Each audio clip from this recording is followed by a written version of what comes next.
Hello, Fit to Serve family. How's everyone doing? Well, today we're going to take a look at the Bible and we're going to see how we can apply it to our lives physically and spiritually to serve not self, but to serve others. Here is 5 minutes of faith and fitness. Let's go ahead and dive in. Guys, this reminds me of a gentleman that wanted to disconnect really from society. He wanted to, his life was so busy and he had people all around him and he was in an environment that there was a lot of chaos.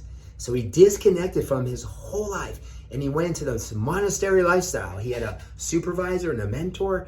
And so he went this whole year. He had to go the whole year not saying a word, but he gets 2 words at the end of the year. So he goes the whole year, first year, end of the year.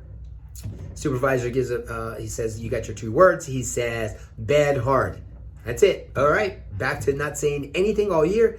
Goes the whole year. At the end of the year, supervisor says, okay, what are your 2 words? He said, food cold. All right. Next year, he goes through the whole thing again. Didn't say a word. At the end of the year, he gets his 2 words. It's the 3rd year. He says, I quit. The supervisor says, well, I would as well. All you've been doing is complaining. Have we ever caught ourselves complaining over and over again, maybe about the same old thing? And we complain about the lifestyle that God has given us and the thing that we have been brought out of. And we've been asking for this new season of life and we still complain about that. And we voice it and we talk about it. We share it with others. See, the tongue and the things we say, this evil thing, does tear down others, right? I always say we can encourage or we can discourage, but the one thing about the tongue, it is deadly poison. Here's what it says. Look in James chapter 3, verse 7 through 8. It says, for every kind of beast and bird, of reptile and creature of the sea is tamed, has been tamed by mankind, but no man can tame the tongue. It is an unruly evil full of deadly poison. See, we can tame animals all day long, birds, and we can tame them, but when it comes to the tongue, uncontrollable.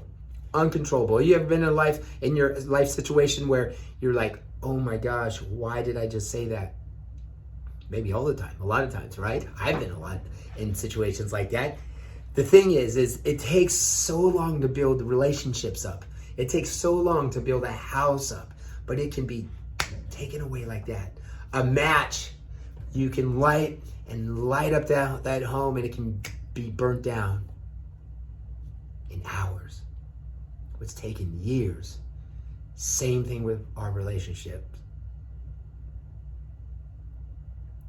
This tongue can burn down, tear down people all the time. And so what do? What's our life if we all we do is speak what's on our heart? That's a deadly place to be, right?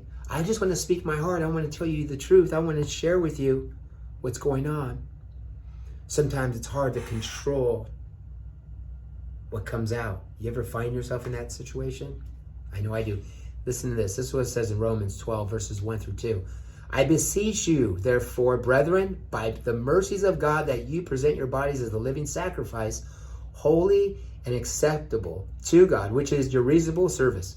And do not be conformed to this world, but be transformed by the renewing of your mind, that you may prove what is that good and acceptable and perfect will of God. See, we can't do it. No man can do it, but God can do it. He can do all things. And so what do? Just like the verse says, is we need to renew our minds, right? Our minds have the past of this. I look at our minds at this big groove in our head. Over the years of these bad behaviors and disciplines, and now we replace it and fill in the grooves with joy and kindness and long suffering and all these things that come from God. But it takes time to renew the mind and the heart. But we can rely on the Holy Spirit. We can be praying as our temper rises and we want to shout out something. We can memorize our favorite Bible verse.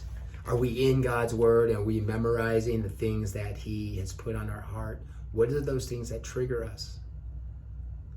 What verse can you use to memorize, to know that hiding his word in your heart so that you're not lashing out? This is an area where we can blow a lot of times our witness, our testimony, with just lashing out and not thinking of what we're about to say. And so go out, guys. Continue to be good examples for Christ. And a lot of it is, I think it's